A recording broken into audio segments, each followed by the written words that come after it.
Hello and welcome back to the Across the Pod NFL podcast for our next team season preview, which is today the Philadelphia Eagles. I am, as ever, your host, Andy Davis. With me, I've got a returning guest, a good friend of mine. Back with us today is Eagles fan Steve McGuiness. Steve, how are you, mate? How are we doing, Andy? Yeah, I'm back. We've got preseason football again. How it just lifts the weekends when you can watch a bit of football, even when it is third stringers kind of fighting for that spot on the roster. It's just nice to have football back on a weekend. Couldn't agree more. Now, I probably couldn't tell you even half of the scores this last weekend because I don't watch preseason, but I did watch the Dolphins game and I did watch the Chiefs game. I say watch that game. I saw skip the Jags offense just purely because I wanted to see Reece Samet play.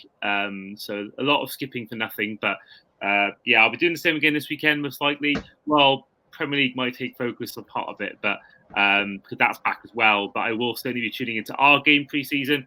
And I believe the Chiefs game is on Sky this weekend, so against the Lions. So that was something I watched. I want to see Reece Samet because I've never seen a Welshman in the NFL is for me amazing. So I've got to find a time to watch it. But we are here to talk all things Eagles. Now, I want to quickly run through the ins and outs of the Eagles this offseason. So the main outs include Marcus Mariota, Zach Cunningham, Julio Jones, Shaq Leonard, Jason Kelsey to retirement, Boston Scott, Rashad Penny, DeAndre Swift, Quez Watkins, Olamide Zaccheaus, Kevin Byard, and Avonte Maddox.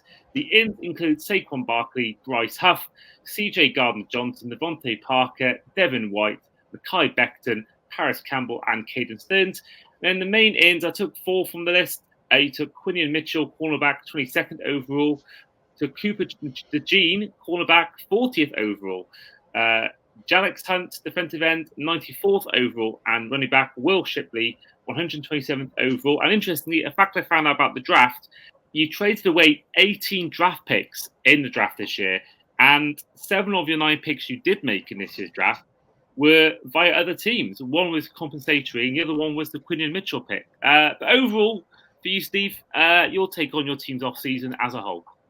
So where do you want to start? Well, I guess we start at the easy point. We start at the draft. And what did we need in the draft? We needed a secondary. Not just because of players we were losing, but because when you look at our collapse last season, offensively we had some issues with hero ball, but we'll get into that later. But most importantly, we got torched downfield on a regular basis. And we got torched by teams who, no offense, really shouldn't have been getting that kind of distance and that kind of freedom. So that's the one thing that they went out and they went, right, we need to identify this. In Quinion Mitchell and Cooper DeJean, we've added depth there. We just, it gives me a little bit more confidence. The most important thing I think that we did, though, in free agency was, in addition to those two, we brought back CJGJ. We brought back Gardner-Johnson, who, to be honest, in my opinion, we should never have allowed to leave after 2022. He went to the Lions on a prove-it deal, proved it with them, but they didn't offer him the money that he wanted, and he's back with us now on a 3-year deal, which I think is probably our best pickup of the off-season. If I go into who we lost, I can't put into words what losing Jason Kelsey does to a team. I mean, it's not just a leader, it's a heart. You've lost the heart of the team there. And it'll be I'm not saying it'll be impossible to replace, but it is immensely difficult to replace a player of that caliber. I'm disappointed that he retired, but again, I wish him the absolute best because that man has been an absolute god for this team. But again, going on to our what we picked up in free agency and what we picked up in the draft, we got 2 that complement each other pretty well. We picked up Will Shipley in the 4th round, running back, to go with our big off-season signing, that being Saquon Barkley from the Giants. Now, Barkley's one of those. When I look at him, he has a lot of upside and he has a lot of injury history. But at his age, you look at the running backs around him that get his kind of money, the likes of Kamara, Taylor, McCaffrey, they all have very similar injury histories, and they're all getting paid a similar amount of money. So you don't really get running backs that go into the 30s these days. So giving them a 3-year deal, which we can get them after 2, and I think it's $26 million guaranteed, I don't have an issue with that. And obviously, DeAndre Swift going over to the Bears frees up a lot of cap for us to do that. Absolutely, and I think, he is an upgrade on your previous running backs. Boston Scott, bless him, he did now and again have these games where he would be really serviceable for you, and DeAndre Swift had his moments. Jalen Hurts obviously is one of your lead rushers as well, but to get Barkley as well, ease the sort of the load on Hurts as well, only really benefits all parties involved. And yeah, Jason Kelce, what a guy! First of all, I mean, he is definitely the most lovable out of the two Kelce's. He's such a lovable guy. Seeing him, at the Chiefs game, I think it was in Buffalo, or was it against the Dolphins, where he was there, top was off, beer in one hand, chest hair all out there to see. I mean, what a guy. And yeah, he is a Hall of Famer without doubt. Whether it's first ballot, I don't know. First ballot, absolutely, no question. Do you think even back, it's quite an sort of a position that's not really, talked about as much. It's not like a quarterback or receiver or it's sort of like a more underrated position. Do you think maybe that might affect his first ballot? Definitely Hall of Famer. Do you think the fact it's a less talked about position may affect his first ballot sort of status? I don't think so. I think it's one of those, when you look at players who go into the Hall of Fame, what you look at is the impact on not just the team, but on the game, the influence they had, on the players around them, on the players who, the younger players who come into the league and play under them and then go on to, become stars elsewhere. The players who kind of come through, as rookies, sit under him and develop up. Kelce's been the heart of the team for as long as I can remember. And with him being there, the guys who we've still got, the likes of Lane Johnson and such, they would not be the level they're at without the leadership and development that working with someone like Jason Kelce brings. I don't think when you look at some of the people who've gone into the Hall of Fame and some people who aren't there, I think that the key thing is kind of the leadership and the personality and the influence they have on the league as well as the team that they're in. And I think Kelce's influence is it's right up there with some of the very best. Now, I've got to actually remember it because I mentioned Kelce retiring and looking at other players who retired this year, and I completely forgot. Devontae Parker, I mentioned him coming in. He also went out. He retired, came in and came out very quickly in Philadelphia. So he actually is an in and an out as well. But you look about the draft class, or the retirement class of this year, I mean, you got Fletcher Cox, another one who, of course, left the Eagles. Aaron Donald, of course, and Nick Foles. Two Eagles legends there, Nick Foles and Fletcher Cox, as well as Aaron Donald. Now, you think Donald is easily a first ballot Hall of Fame. That's not even a doubt. He'll be a first ballot Hall of Famer. Kelce, yeah, you could argue it. Matt Ryan, he's also. Would you put him? Because he's won an MVP, taken a team to Super Bowl. Would you put him in the Hall of Fame?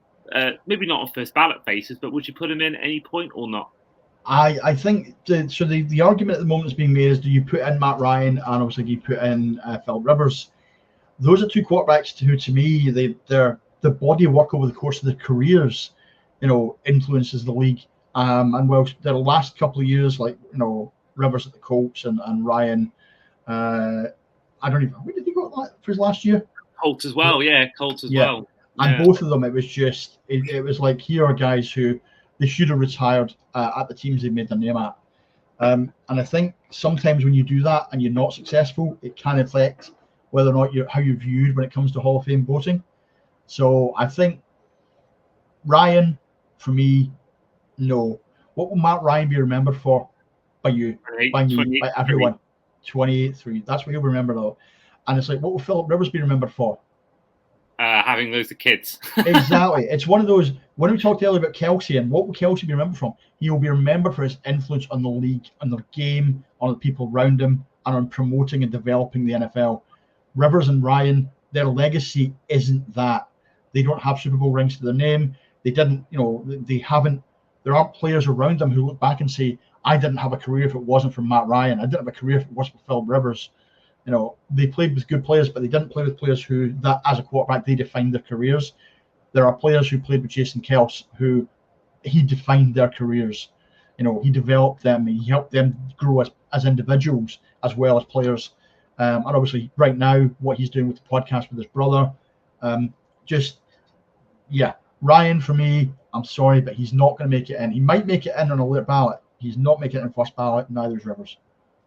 Now, that's as well another player who good you mentioned legacy, what they're remembered for, because this is a good example of this.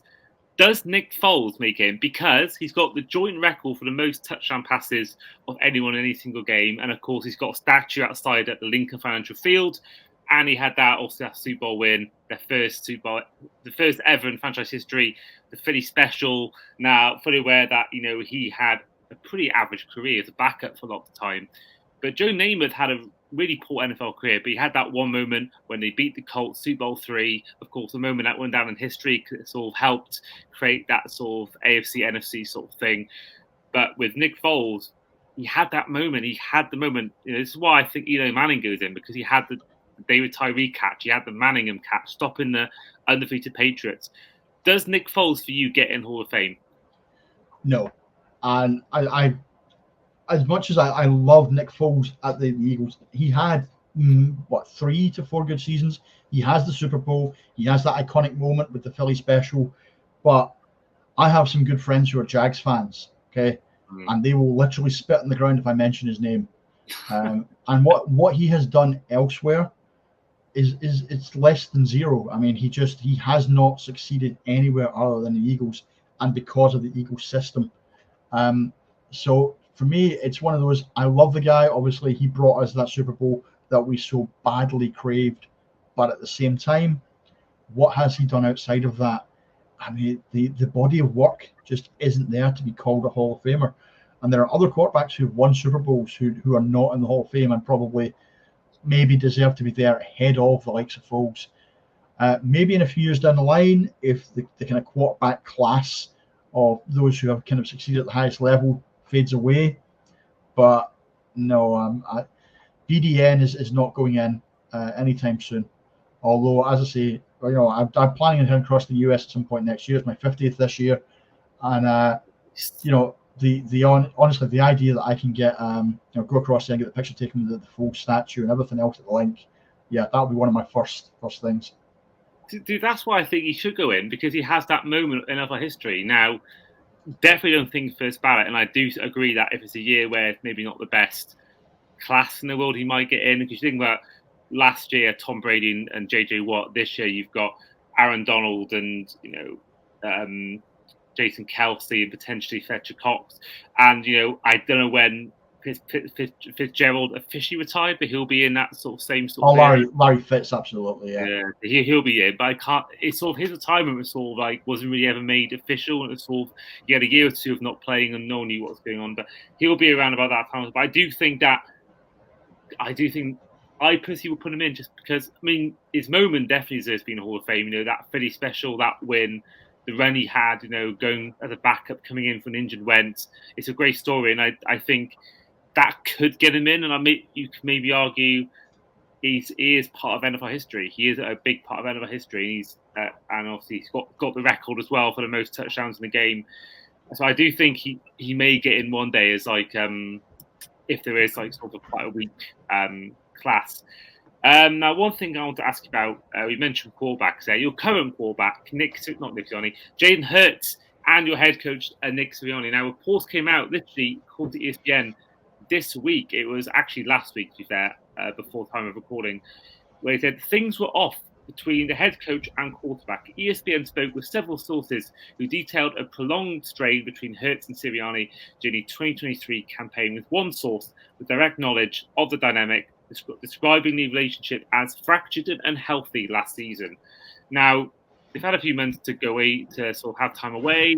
Things may have healed, got better, but they may not have. Does that worry you going into the year? Because we all saw the season fall apart. 11-1 at one point last year, and you end up losing a lot of these last few games. And you lose to the Buccaneers in the wildcard round. If that carries on, you got to think. It reminds me actually a lot of the Doug Peterson, Carson Wentz situation. That also deteriorated. Sean McVay and Jared Goff at the Rams.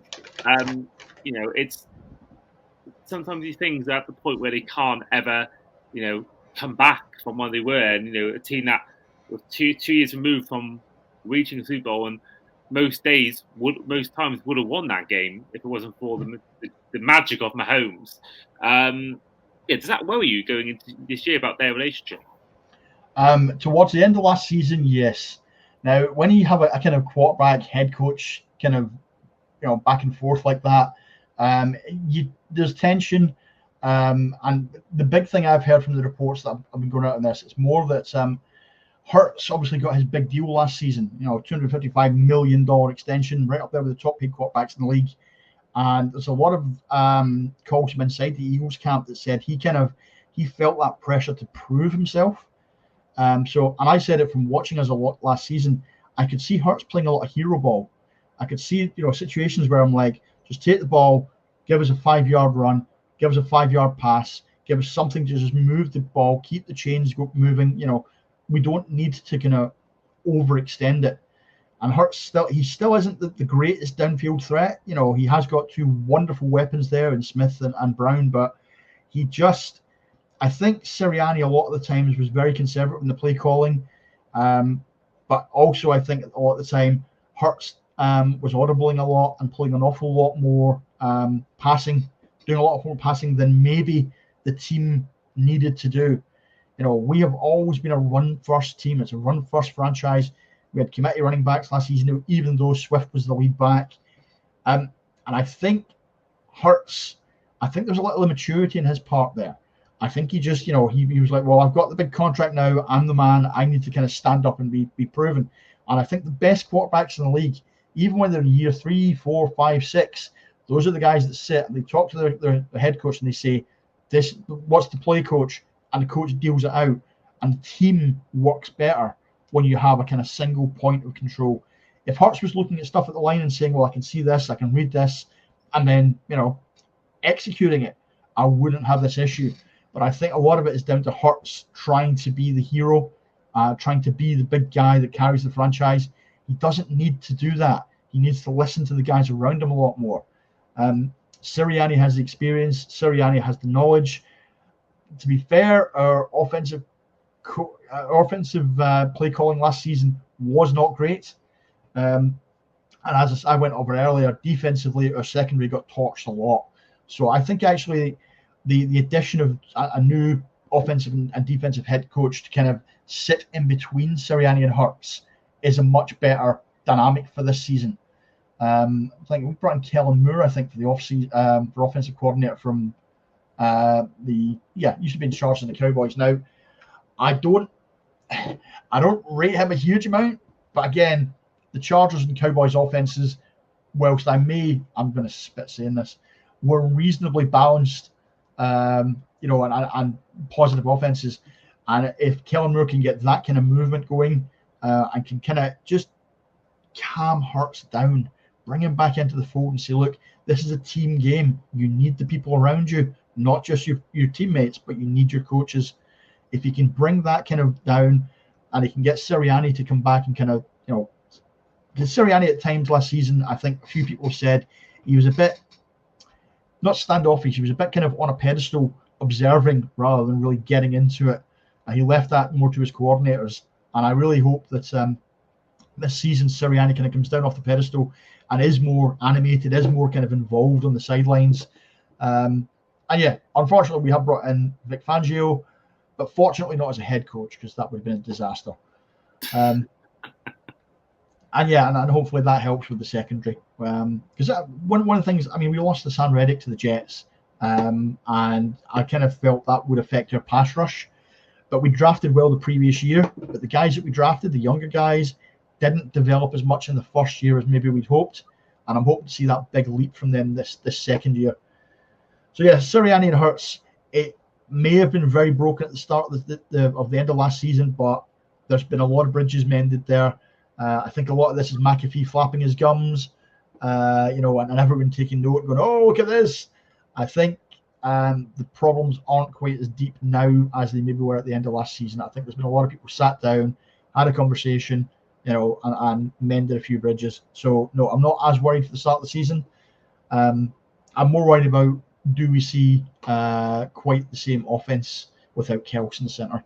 Does Hurts get the same protection? Because he's a very mobile quarterback, but if you haven't got the protection, you're going to be out there scrambling a lot more, and his accuracy when he's on the move is not great. No, there's definitely worrying signs. And at the moment, it is at the moment, he's so far a one-season wonder, but he's got a lot of years to change that. So that could all be old news come week 7 next season. And one thing that will give you confidence is the division, because despite it being the only division out of the 8 that has all 4 teams that won a Super Bowl in history, there's not been a back-to-back winner of the division since 2004 when the Eagles went on and made the Super Bowl and lost to the Patriots. Does that give you confidence with the Giants, who are a dysfunctional mess, haven't done much to improve that this year? The Commanders are going through a rebuild. The Cowboys haven't really added anyone, and there's doubts about CeeDee Lamb, whether he'll play this year with the contract situation. And Dak Prescott is Dak Prescott. Mike McCarthy is, sadly for Cowboys fans, Mike McCarthy.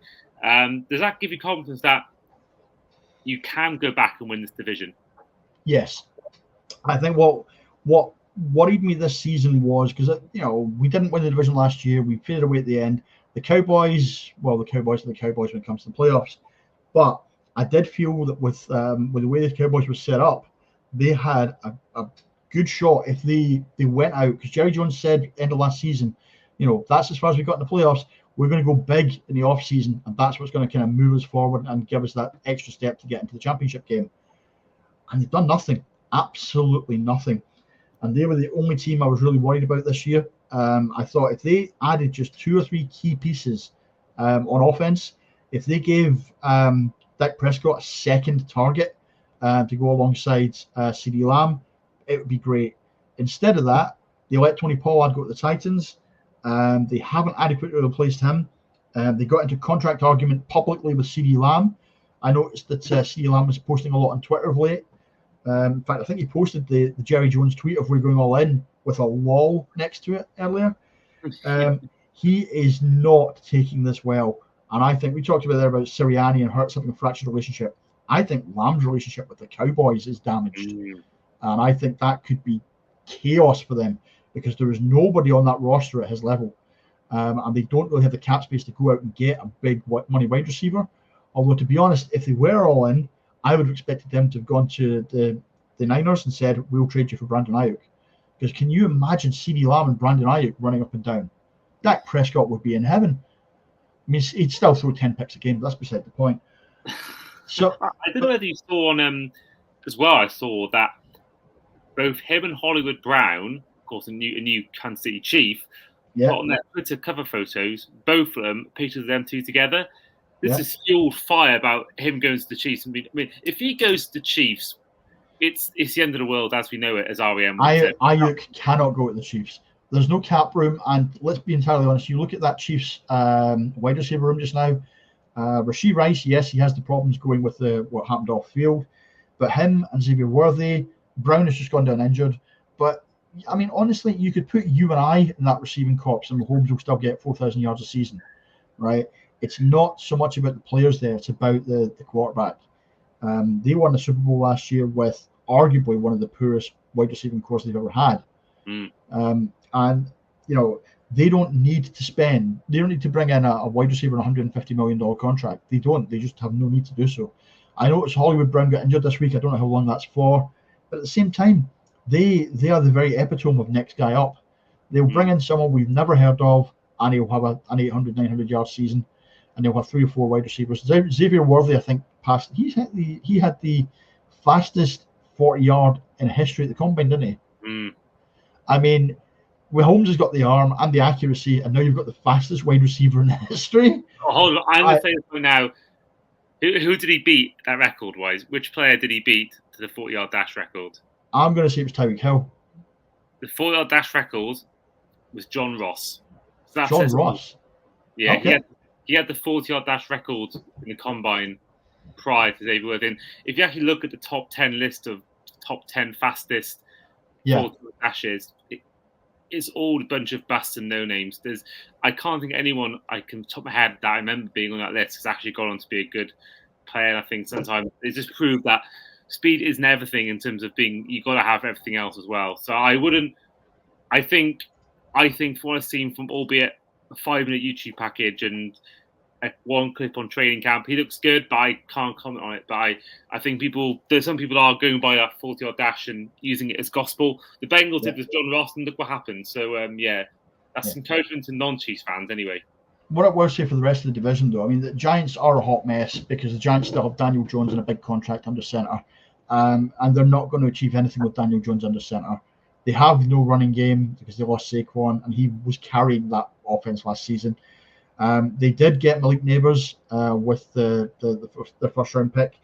I really, really think he is a talent, but again, sometimes it's about who's throwing to you. And they don't, Daniel Jones is not going to make Malik Neighbors look good in his first year. So that leaves the Commanders now. You see the Commanders in a rebuild. Obviously, the Commanders beat us twice last year. They beat us once and they came particularly close once. Yeah, yeah. And quite honestly, they brought in a rookie quarterback, which is good, but they brought in Austin Eckler to give them a proper kind of defining back. Eckler obviously is great on the ground, but he's a pass catching back. I'll give Brian Robinson a little bit more kind of, a little bit more 3-down games where he kind of he's burrowing his way through, because him and Gibson last season just didn't work. They still have Logan Thomas at tight end, who I really like. And for me, they have. I've got a feeling he's literally retired literally the other day. I've got a feeling he retired. Yeah, literally. No, that's Logan Ryan. I'm finding Logan Thomas. He was released by the Commanders. Oh wow! So he went to the Niners and then got cut by them. Oh, okay. So he may go back. He's currently a free agent. Yeah. So when they actually get talent, they don't pay it and it runs away. Okay, fair enough. But they have, for me, still one of the top three. I mean, I talked about how we have that 1-2 punch, that amazing punch of Brown and Smith. The Cowboys have, CeeDee Lamb. The Giants. But the Commanders still have Terry McLaurin, and people slept on McLaurin last season and I guess the season before, purely on the basis that he hasn't had that top class quarterback throwing to him. Now, the rookie that they picked up, who is it again? Not Drake May. Who have they picked up in the draft? Jaden Daniels. I haven't seen a lot of footage on him. So that's on me. But again, that's an unknown. I mean, if this guy comes down and in preseason starts getting a real connection with McLaurin, I'll worry. Not so much for our secondary, because I'm really pleased with what we've done with our secondary. I'll worry that the Commanders will start picking up wins and picking up confidence. And that, again, they gave us 2 incredibly close games last season. It just takes that little extra push to move that franchise on. And it's been a disaster for so long with Dan Snyder. They've got new ownership now. They've got a new mentality. They still have arguably the worst football field in the NFL. So all I can hope is that Jaden Daniels comes on his second play, the FedEx curse hits, and he's done. Yeah, fair enough. I mean, yeah, it's. I think it's actually a nice stadium. It's just the field is just god awful. It's horrific. The actual stadium's nice. It's just a shame that. Is this the same stadium that had raw sewage pouring onto its fans? Yeah, barriers collapsed and nearly hit Jalen Hurts a couple of seasons ago. It needs a lot of work. This is why they've been talking about in the offseason trying to move them to a new location, because the stadium itself, as it is falling apart. It's not been properly maintained. No, sadly not. We will move on to our final segment, which is going to be our win-loss-tie section. So for those of you who aren't familiar with this format, every fan who comes on predicts their team's record by going through each game and answering with a win-loss-tie prediction. So, of course, you were on last year and the year before, and the Eagles went 11-6 in 2023. Do you by chance remember, Steve, what your prediction was this time last year? Probably 13-4. It was, yeah, 13-4, which 2 wins away is not the worst in the world.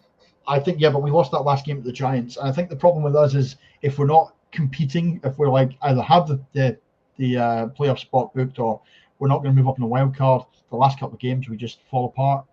And I think once we got to like 11-1, whatever it was last season, something snapped in that team. Whether you say it was this Hurts Sirianni thing, the big contract, the rest of it, something went horribly wrong. and we can't afford that this season.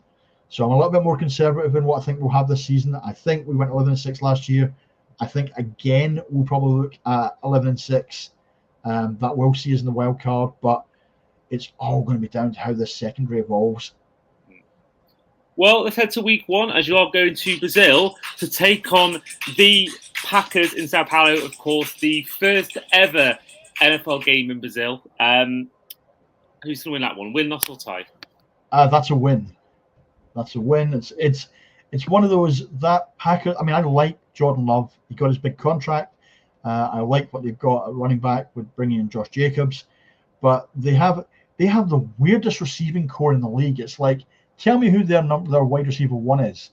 I can't pick it. Probably they've got Watson, Romeo they've got Dobbs, Jalen Reed. They've got Reed. It's like, who is the guy there? And I don't know. And I don't think Jordan Love knows either. I think he just kind of steps back and says, who's open? So that's what I love, though. You've got, you're a basketball fan. You think about the Pistons in the mid-noughties where they had just 4 or 5 really good guys, not like a star. And I feel like with them, they've got 4 good receivers. You've got, Jaden Reed, Romeo Dobbs. You've got Christian Watson, Dontavian Wicks, and Watson, who had a bad year, but he had a great rookie year. So I think what I love about them, they got 3 or 4 guys. No one's going to be a diva. No one's going to try and be, I'm the guy. Give me the ball. Shout out Stephon Diggs. But I do feel like that's going to be beneficial to them because I think that they're going to split the rest quite equally. No one's going to know who's going to mark them. Of course, Mahomes loves doing this with his receivers. There's not a clear guy apart from Kelsey. And I think that's what I love about the Packers is that they're going to be hard to cover because you don't know who's going to throw the ball. And they're all going to probably split about 800 yards, 700 yards between them or something like that. And but I think that's what I like. There's no divas there. They're all young. They're all on rookie deals. I think the Packers are definitely a team to look out for in the NFC. I think that the NFC North is probably going to be one of the most competitive divisions in the league next year. I was thinking that until I noticed that McDaniel got injured for the Vikings, and now I'm like, they've got to go through the season with Sam Darnold at quarterback. So they're done. Justin Jefferson or not, they've got Sam Darnold at quarterback. So good night. I do think we'll squeak by that. I think we have a more balanced team.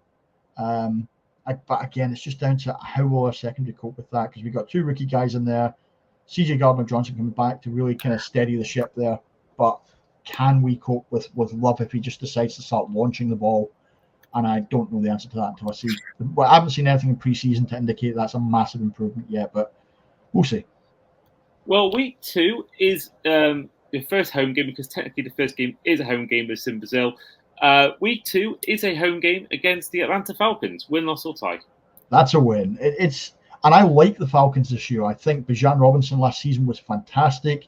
I think Drake London, is a really, really great prospect there. I still rate Kyle Pitts. I know he had an off season last year, but they paid a lot of money to Kirk Cousins to bring in there.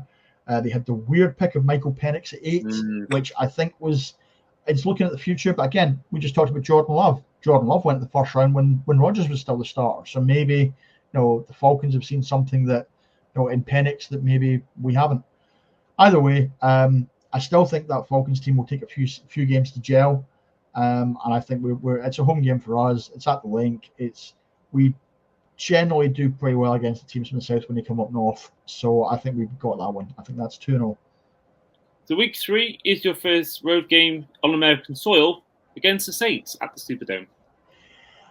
Right. Now, I don't think the Saints are the team I don't think they're going to do particularly well in that division this year. But we are terrible against the Saints on the road. I don't know what it is. Historically, we just get absolutely hammered. And it's one of those games that on paper we should walk over them.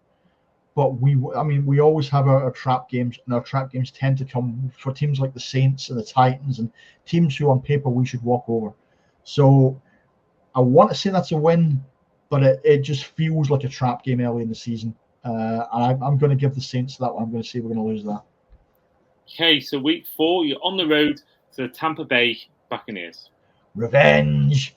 Now, we talked about our off-season and who we picked up. Now, we picked up Devin White on a 1-year prove-it deal. Now, if you remember that last season, Devin White, before the start of the season, wanted the Bucs to give him a $100 million contract.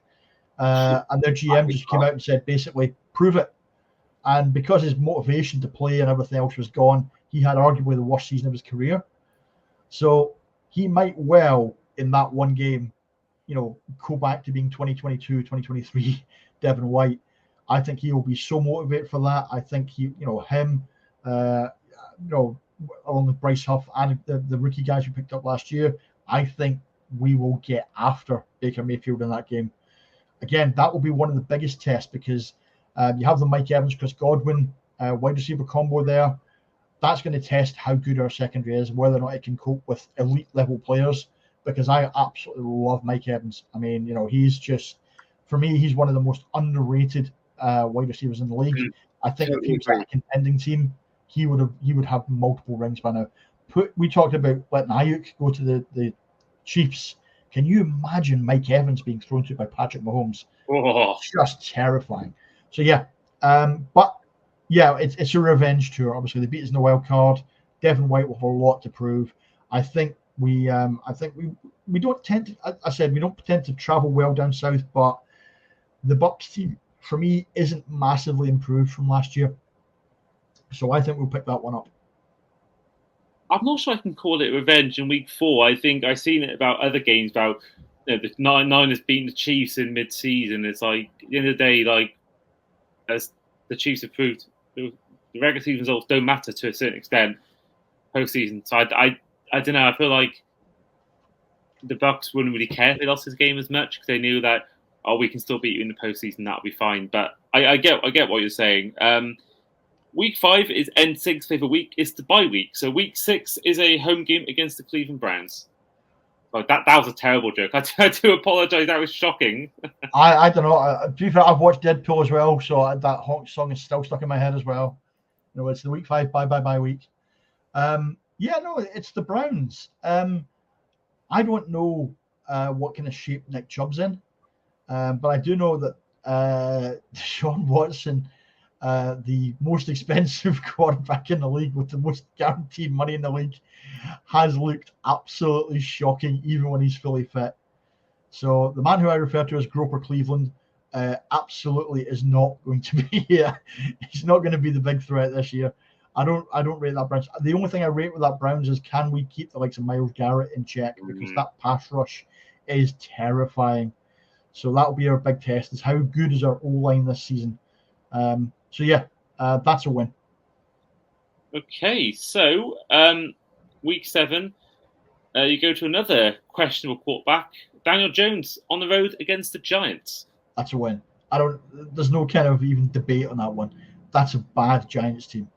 It's not even a rebuilding Giants team. It's a Giants team that has no identity and genuinely doesn't seem to know what direction it's going in. In fact, I had a conversation with someone online this week, and it was like we were talking about which will happen first. Will Saquon Barkley end up on IR, or will Daniel Jones throw 4 interceptions in a game? And I said, look, I will happily pony up here and say I will do the whole selfie in the Giants jersey if you'll do selfie in the Eagles jersey if Jones throws more interceptions before Saquon turns up in IR. And they wouldn't take me up on it. No Giants fan would take me up on it. And that's a simple one. It's like the Giants fans don't believe in their quarterback. So how can his teammates? How can they have no identity? They're a team in decline. I think they might actually have to kick. The GM might have to go at the end of this season as well. Jones will have to be cut. I think they haven't cut him this season purely because of the sheer volume of dead cap it creates. But yes, that's a win. In fact, the Giants, when we get to the second one, don't even ask me. That's a win again. That's two easy wins this season. I'll lock it in now. I will say we'll be doing our season predictions episode in a few weeks' time. Scheduled to be released the last Sunday before the season starts.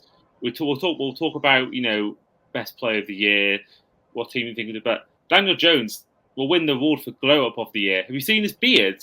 He looks different. He's looking a new man. He's looking like I'm not that way inclined. I think he'd be one of the few men that may turn me that way. He's looking very, very good, and he's the beard. He's definitely rocking a beard right now.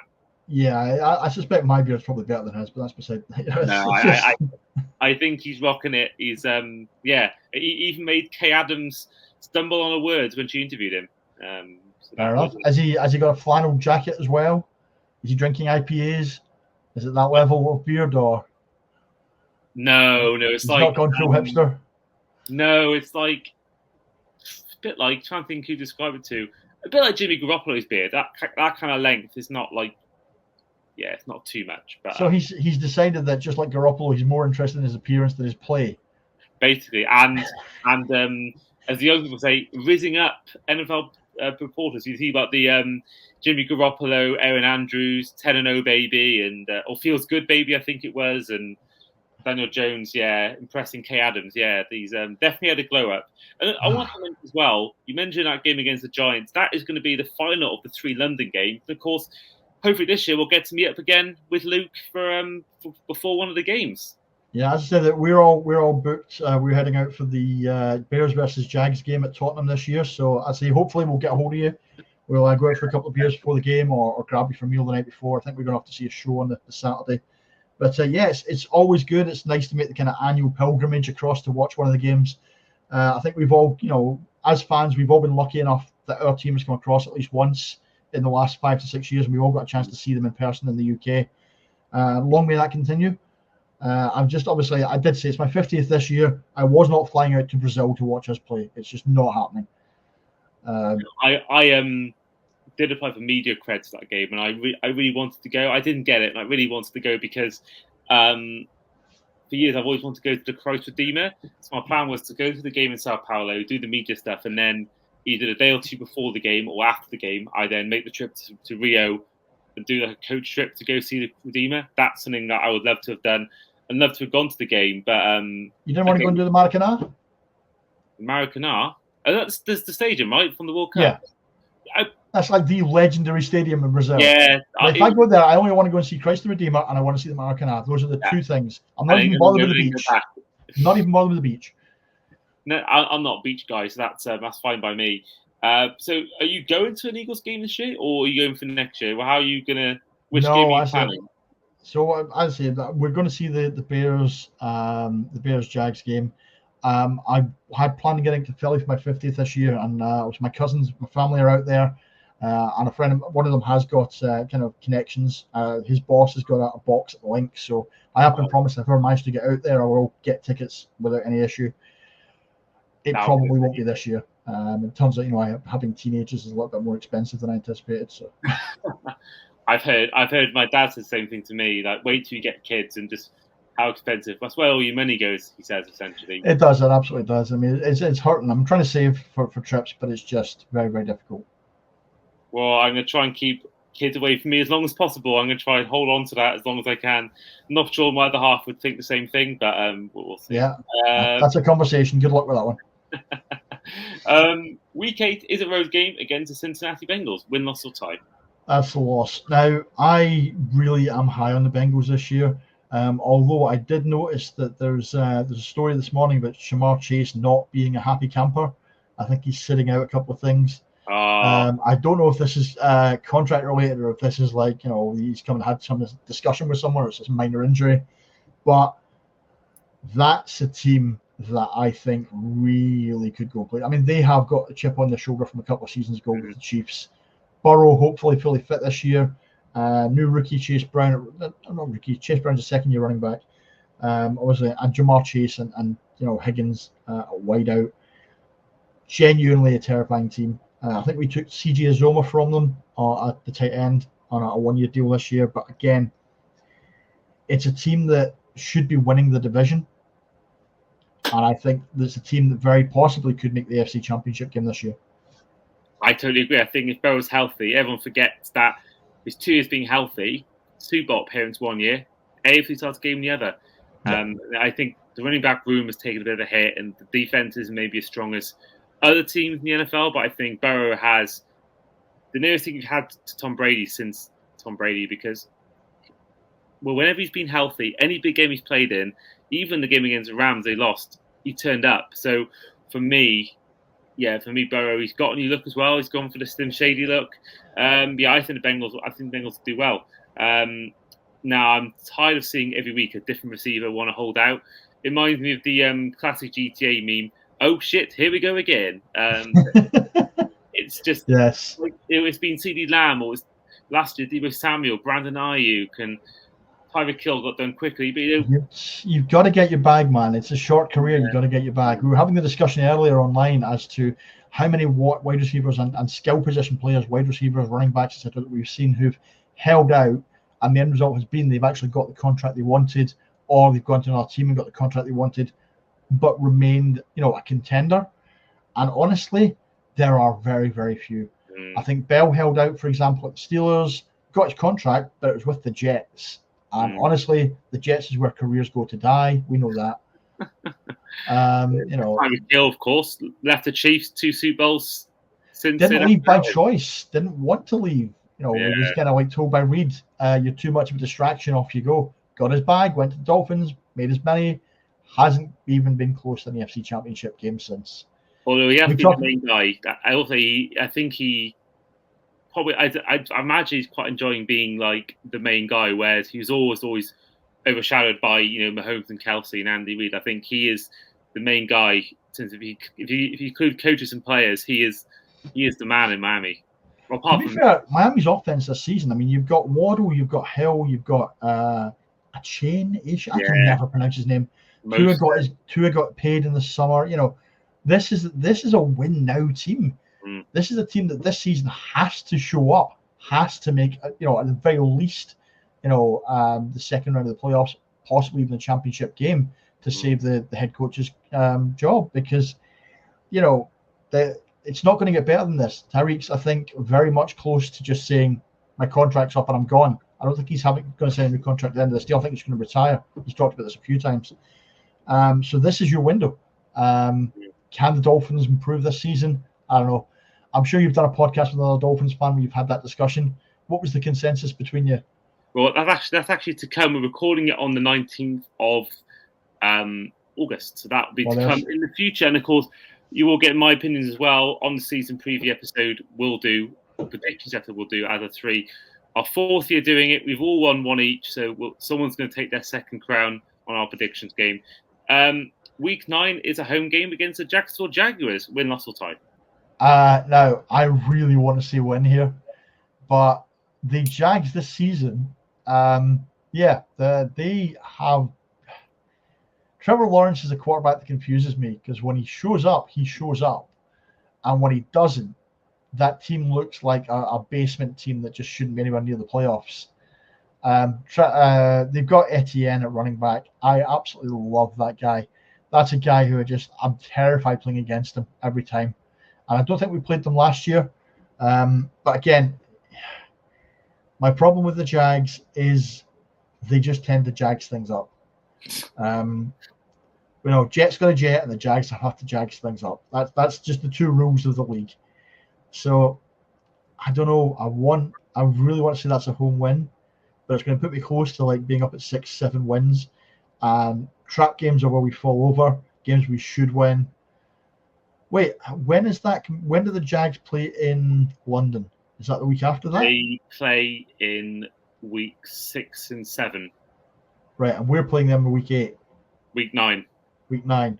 So they've got a week to adjust. Yes, they'll come back. They will have a hangover in week 8. I don't know if they got a bye or whoever they play, and they'll lose that. But then they'll come back and play us and win. Fair enough.